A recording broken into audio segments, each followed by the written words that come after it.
নমস্কার, ব্রেকিং বাংলায় আপনাদের স্বাগত। আমি জয়ন্ত মজুমদার। শুভেন্দু অধিকারী আমাদের কলকাতার যে চিফ ইলেকট্রাল অফিসারের অফিস রয়েছে, মানে সিইওর যে অফিস রয়েছে, সেই অফিসে ছোট মামাদের সঙ্গে বেশ কিছুদিন দেখা করে এসছেন। কারণ এসআইআর ডিক্লেয়ার হওয়ার পর থেকে গত এক মাসে শুভেন্দু অধিকারী বারে বারেই হচ্ছে ইলেকশন কমিশনে গেছেন, গিয়ে সেখানে মামা টামাদের সঙ্গে দেখা করে এসছেন। তো দেখা করার কিছু সুফল তো তিনি পেয়েছেনই। কারণ হচ্ছে হঠাৎ করে এসআইআর শুরুর এক সপ্তাহের মধ্যেই নির্বাচন কমিশন অর্ডার করে দিল 2023 সালের অগাস্ট মাসের যে অর্ডার ছিল, মানে বিএলএ মানে রাজনৈতিক দলের যে এজেন্ট, তাকে হচ্ছে সংশ্লিষ্ট বুথে ভোটার হতে হবে। তো সেটাকে তুলে দেওয়া হলো, যেটা 23 সালের অগাস্ট মাসের অর্ডার, সেটা তুলে দিয়ে করা হলো কি যে না, ওই বিধানসভা ক্ষেত্রে যে কোনো বুথের হচ্ছে ভোটার হলেই তিনি সংশ্লিষ্ট বিধানসভা যে কোনো বুথে বিএলএ হয়ে তিনি থাকতে পারবেন বা বিএলএ হতে পারবেন। আর শুভেন্দু অধিকারীদের একটু ঘাটতি টাটতি আছে বিএলএ টিএলএ দেওয়ার ব্যাপারে, কারণ পাড়ায় টাড়ায় তো কর্মী পাওয়া যায় না। এজেন্টটা হবে কে? হচ্ছে পুরোটাই তো হচ্ছে মিডিয়ার উপর চলছে, মিডিয়া সোশ্যাল মিডিয়ার উপর চলছে পার্টিটা। তো যে বুথ লেভেল এজেন্ট দেওয়ার সেই শক্তি নেই। শোনা যাচ্ছে 30% মতো বুথ লেভেল এজেন্ট দেওয়া হয়েছে, তার মধ্যে অনেকে আবার কেটে পালিয়েছে। কারণ হচ্ছে তাদের নাকি নিজস্ব কাজকর্ম রয়েছে, নিজের কাজ করে তারা বিএলওদের সঙ্গে ঘুরতে পারছেন না, বাড়ি বাড়িতে কি হচ্ছে না হচ্ছে দেখতে পাচ্ছেন না। তো এসব তো যন্ত্রণা টন্ত্রণা আছে। সেই কারণে যদি বিষয়টা সিপিএম এর ঘাড়ে চেপে, মানে সিপিএম দিচ্ছে বহু জায়গাতে, বিএলএ দিয়েছে, কংগ্রেস দিয়েছে তাদের শক্তি মতো, সিপিএম অনেকটাই দিয়েছে, তাদের ঘাড়ে চেপে যদি এই কাজটা করিয়ে নেওয়া যায়, মানে আমরা থাকতে পারলাম না, আমাদের লোক বল নেই, কিন্তু সিপিএম এর তো এজেন্ট আছে, তাদের দিয়ে যদি হয়ে যায় তৃণমূলকে ঠেকানোর জন্য। যাই হোক, তো সেই মামার বাড়িতে আবদার গিয়ে করে না, সেরকম মামার বাড়িতে আবদার, মানে কলকাতাতে ছোট মামাদের কাছে আবদার করেছেন, বারে বারেই হচ্ছে নির্বাচন কমিশনে তিনি গিয়েছিলেন। তো এবার তাতে ওটা হলো বুথ লেভেল এজেন্ট যে কোনো বুথ থেকে দেওয়া যাবে, মানে ভাড়াটে সেনা এনে বসানো যাবে। 4টে বুথে দূরে থাকে সে ভাড়াটে সেনা, অন্য একটা বুথে এসে বিএল এজেন্ট হবে। তো সেটা হলো। তারপরে মাইক্রো অবজারভার, কি বলে, তারপরে চলে আসলো স্পেশাল অবজারভার। প্রাক্তন আইএস অফিসার সুব্রত গুপ্ত, তার নেতৃত্বে 12 জন ইলেকটোরাল রোল অবজারভার চলে এসলেন। দিল্লি থেকে তাদের ফতোয়া অর্ডার হয়ে গেল, এখানে সিইও অফিস থেকে সেই নোটিফিকেশন জারি হয়ে গেল যে সেই স্পেশাল অবজারভার কাছে যে কোনো রাজনৈতিক দল অভিযোগ জানাতে হবে, এবং তিনি এই ভোটার তালিকা নিবিড় সংশোধনের কাজ কেমন ভাবে হচ্ছেন সারা রাজ্য ঘুরে চষে তার মতো করে তিনি দেখতে পারবেন। তো 12টা রাজ্যের এসআইআর শুরু হয়েছে 4 নভেম্বর থেকে। এখনো পর্যন্ত যা খবর হচ্ছে, কোনো রাজ্যে, বাকি কোনো রাজ্যে স্পেশাল অবজারভার নিয়োগ করা হয়নি, শুধুমাত্র বাংলায় হয়েছে। কারণ আমি বিজেপি নেতাদের একটু জিজ্ঞেস করতে চাই যে উত্তরপ্রদেশ, রাজস্থান, গুজরাট, এইসব জায়গা বা তামিলনাড়ু স্পেশাল অবজারভার নামটা কি বলতে পারবেন? বলতে পারবে না। কারণ হচ্ছে সেখানে দেওয়া হয়নি, কোনো খবরও নেই, কোনো সংবাদ মাধ্যমে খবর নেই, ইলেকশন কমিশনের কোনো নোটিফিকেশন দেখা যাচ্ছে না। কিন্তু বাংলায় স্পেশাল অবজারভার চলে এসছে, শুভেন্দুদের আবদার ছোট মামাদের কাছে করেছে, তাতেই হয়ে গেছে। দিল্লিতে আবার গিয়েছিলেন সমীর ভট্টাচার্যরা বড় মামাদের কাছে করতে। তো এইসব এখন সাংগঠনিক ঘাটতি, কঙ্কালসার চেহারা, সেগুলোকে মেকআপ করার জন্য ইলেকশন কমিশনকে ঢাল রেখে, আর যে জ্ঞানেশ কুমার মুখ্য নির্বাচন অফিসার, জানেন আপনারা যে তাকে বলতে হচ্ছে না, না বলতেই হচ্ছে, বিনা মেঘে বজ্রপাত হয়ে যাচ্ছে, তিনি সব করে টোরে দিচ্ছেন। এবং তিনি অমিত শাহের ঘনিষ্ঠ বলেই পরিচিত, সবাই জানেন। বিরোধী রাজনৈতিক দলের যে নেতারা অভিযোগ করেন যে অমিত শাহের সঙ্গে তিনি 10 বছর কাজ করেছেন, অমিত শাহের সচিব ছিলেন। তো মোটামুটি সেই কারণে নরেন্দ্র মোদীরা তাকে বসিয়েছেন। কারণ ইলেকশন কমিশনার কে হবে সেটা হচ্ছে এতদিন হচ্ছে সুপ্রিম কোর্টের প্রধান বিচারপতি, বিরোধী দলনেতা এবং প্রধানমন্ত্রী ঠিক করতে। তা সেইটা আইন করে পরিবর্তন করে সুপ্রিম কোর্টের প্রধান বিচারপতিকে বাদ দিয়ে প্রধানমন্ত্রী এবং তার মনোনীত একজন কেন্দ্রীয় মন্ত্রী হবে, হয়ে ঠিক করবেন, এবং বিরোধী দলের নেতা। সুতরাং 2:1 যে কোনো হচ্ছে নাম হচ্ছে তারা পাস করে নিতে পারবেন। তা আমি যদি কিছু সুবিধা সাহায্য নাই পেতে চাই, তাহলে আমি কেন নির্বাচন কমিশন বসানোর এই পদ্ধতিকে পরিবর্তন করবো? এটা প্রশ্ন আসবেই। তো যাই হোক, এখন শুভেন্দু অধিকারী হাওয়া টাওয়া বুঝতে পেরেছেন। বুধবার দিন তিনি দিল্লিতে গিয়েছিলেন, তার পার্টির কিছু বৈঠক ছিল, তারপরে তার রাজনৈতিক গুরু অমিত শাহের সঙ্গে তিনি দেখা করেছেন। বাংলায় এসআইআর নিয়ে শোনা যাচ্ছে যে বিজেপি সূত্রে যে সেসব নিয়ে নাকি তিনি বিস্তারিত ব্রিফ ট্রিপ করেছেন। এবং যেটা হলো যে সর্বোপরি তিনি বুধবার দিন নির্বাচন কমিশন অফিসে গিয়েছিলেন দিল্লিতে, নির্বাচন সদনে। সেখানে গিয়ে তিনি তার সব অভিযোগগুলো, মানে ছোট অফিসে কলকাতায় অনেকদিন হয়েছে, এবার বড় অফিসে গিয়ে করে আসলেন বড় মামাদের কাছে। তো সেখানে যেটা জানা যাচ্ছে, শুভেন্দু অধিকারী গিয়ে বলেছেন যে তৃণমূল হচ্ছে মুসলিম অধ্যুষিত এলাকায় 1,25,00,000 অবৈধ ভোটারের নাম হচ্ছে এসআইআর এর ফর্ম ফিল আপ করে তুলে দিয়েছে।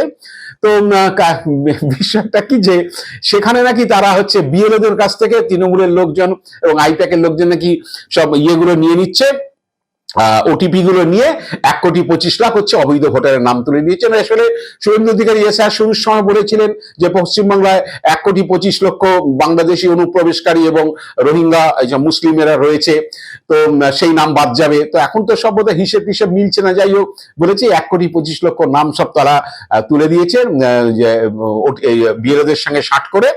তো সেইটা যখন এই হিয়ারিং এর পর্ব চলবে, খসড়া ভোটার তালিকা যখন প্রকাশ হবে, হিয়ারিং এর সময় সেখানে হচ্ছে মাইক্রো অবজারভার হচ্ছে রাখতে হবে। ওই যখন হিয়ারিং চলবে ইআরওরা নেবেন, যে ইলেকট্রাল যে রেজিস্ট্রেশন অফিসার যারা ইআরওরা নেবেন হচ্ছে, এবং যে সেখানে যে ওয়েবকাস্টিং মানে ক্যামেরা ট্যামেরা দিয়ে ওয়েবকাস্টিং ব্যবস্থা করতে হবে যাতে কোনো কারচুপি না হয়। তো এখন শুভেন্দু অধিকারী এখন বড় মামার কাছে গিয়ে আবদার করেছেন যে এবার মাইক্রো অবজারভার দাও, কারণ হচ্ছে এমনিতেই তো শুভেন্দু অধিকারীরা যে এলাকার কথা বলছেন সে এলাকায় তাদের সংগঠন নেই, 17,000 বুথ কমিটি হবে না, বিজেপি ঘোষণাই করে দিয়েছে মোটামুটি ভাবে যে ওখানে সংখ্যালঘু অধ্যুষিত এলাকা 17,000 বুথে আমরা আমাদের সংগঠন নেই, সেখানে দিতে পারবো না। এমনি যে সারা রাজ্যে বিএলওতে মানে যেখানে মুসলিম অধ্যুষিত ছাড়া হিন্দু অধ্যুষিত এলাকায় বহু জায়গাতে বিএলএ দিতে পারছেন না, বুথ লেভেল এজেন্ট দিতে পারছেন না পার্টির তরফে, এরকম একটা ছন্ন ছাড়া অবস্থার মধ্যে চলছে। তাই এই মামাদের কাছে গিয়ে আবদার টাবদার করে যদি কিছু বাড়তি সুবিধা লাভ করা যায়, তাই গিয়ে নতুন আবদার করেছেন যে যখন এই যে ইয়ে চলবে, হিয়ারিং পর্ব চলবে, শুনানি পর্ব চলবে, খসড়া ভোটার তালিকা বেরোনোর পরে অবজেকশন হবে, অবজেকশন গুলো হচ্ছে হিয়ারিং পর্ব চলবে। কারণ শুভেন্দু এও বলেছেন যে এমন ভোটারদের নাম তোলা হয়েছে ফর্ম ফিল আপ করে দেওয়া যারা 2002 হচ্ছে যে নাম নেই ভোটার তালিকায়, 2025-এও নাম নেই। দেখুন শুভেন্দু অধিকারী বলছেন 2025-এর নাম নেই, এবং বিভিন্ন সংবাদ মাধ্যমে ছেপে বেরিয়েছে। আচ্ছা 2025 যদি নাম না থাকে তাহলে ফর্মটা পেলো কি করে? এসআইআর এর ফর্মটা 25-এ যাদের নাম আছে সেই নাম ধরেই তো ফর্মটা এসছে। এবার 25-এ সেই ভোটারটা প্রমাণ করবে যে তিনি তার 2002-এ নাম ছিল, অথবা তার হচ্ছে বাবা বা ঠাকুরদা পরিবারের কারোর নাম ছিল, সিনিয়র কারোর নাম ছিল, অনেকের নাম নাও থাকতে পারে, 2002-এর পরে হয়তো তার নাম উঠেছে। সেই জন্য এই প্রভিশনটা রাখা হয়েছে যে তার হচ্ছে বংশের কেউ যদি থাকে তাহলে তিনি সেইটা রেফারেন্স দিতে পারেন। তো সেখানে বলছি যে 25-এ ভোটার তালিকার নাম নেই, 2002-এর নাম নেই, এরকম নামও নাকি তুলে দেওয়া হয়েছে। যাই হোক, এখন এগুলো হচ্ছে সব ন্যারেটিভ একটা তৈরি করার চেষ্টা করেছিলেন, সেগুলো জমেনি ব্যাপারটা। সংখ্যালঘু এলাকাতে ম্যাক্সিমাম হচ্ছে ফর্ম পূরণ হয়েছে, সেগুলো ডিজিটাইজড হয়ে গেছে। বরং খারাপ অবস্থা মতুয়া সম্প্রদায়ের এলাকা, রাজবংশী এলাকাতে যেখানে মানুষ বসবাস করে। বুঝতে পারছেন হাওয়া এখন কিছু করার নেই। এবার হচ্ছে আবার সেই ওই গল্প ফেলেছে যে গল্প সোমবার সন্ধ্যা থেকে চলছিল, যে 2000 কি বলে বুথে 2208টি বুথে 2208টি বুথে হচ্ছে সেখানে যত ভোটার ছিলেন 25 সালে ততজনই আছেন, 2002 সালে যত ছিলেন ততজনই আছেন। শুভেন্দু বলেছেন যেটা অমর বুথ, মানে এখানে কেউ মা টারা যায়নি, কারোর বিয়ে হয়নি, সেই বুথ। তারপরে নাকি ইলেকশন কমিশনের চাপে সেটা 400-তে নেমে এসছে। শুভেন্দু অধিকারীকে একটু জানিয়ে দিই, সেটা বুধবার সন্ধ্যায় 7টায় নেমে এসছে। আসলে যেটা হয়েছিল আমি যে গতকালের ভিডিওতেও বলেছিলাম যে এখানে যারা এই বুথগুলোতে বিএলওরা যারা, তারা হচ্ছে প্রথমে নর্মাল ভোটারদের নাম হচ্ছে পোস্টিং করেছে, মানে অ্যাপে তুলেছে, তারপরে মৃত শিফটেড ভোটার এইসব যারা আছে নোটরেস ভোটার এদের তুলেছে। যেই নাকি কমিশন বলেছে যে ইমিডিয়েট হচ্ছে তোমরা যারা কেন ফর্ম তোমাদের ব্যাক করেনি, অনেকের মৃতদের ডেথ সার্টিফিকেট পাওয়া বাকি ছিল, বাড়ির লোকরা না দিলে সে মৃত ডিক্লেয়ার করে অ্যাপে তুলবে না, কারণ পরবর্তীকালে সমস্যা হতে পারে।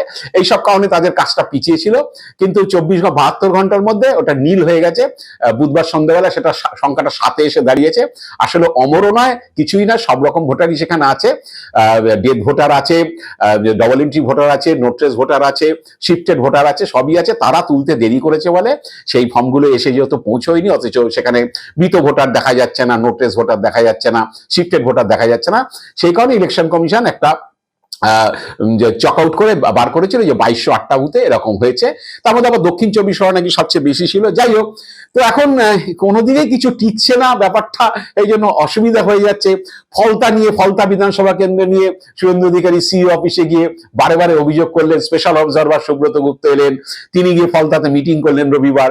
মিটিং করে যে সংবাদ মাধ্যমকে বললেন যে না, সবার সঙ্গে মিটিং করেছি, মানে এই যে ইআরও বা বিএলও বা বিএলএ পলিটিক্যাল পার্টির এজেন্ট সবার সঙ্গে মিটিং করেছি, কোনো রকম কোনো বেনিয়মের কোনো অভিযোগ নেই, সব ঠিকঠাকই চলছে। সব জায়গাতে অস্ত্র ভোতা হয়ে যাচ্ছে। আমি জানি না এই মামার বাড়ির আবদার দিল্লিতে গিয়ে যে করে এসছেন বুধবার দিন, এবার মামার বাড়ির আবদার অনুযায়ী হচ্ছে যখন হিয়ারিং এর সময় সংখ্যালঘু অধ্যুষিত এলাকাতে হিয়ারিং এর সময় মাইক্রো অবজারভার দিতে হবে এবং ওয়েবকাস্টিং করতে হবে।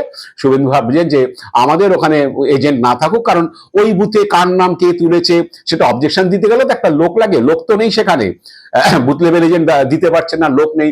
যদি কমিশন বা মামারা যদি হচ্ছে কিছু করে দেন শুভেন্দুদের হয়ে, যদি মুখ রক্ষা হয়, এইসব আশায় রয়েছেন। যাই না, হয়তো মামারা আবদার মেনেও নিতে পারে, তার জন্য আমরা অপেক্ষায় আছি। আজ এ পর্যন্তই। আপনারা ভালো থাকবেন, সুস্থ থাকবেন, নমস্কার।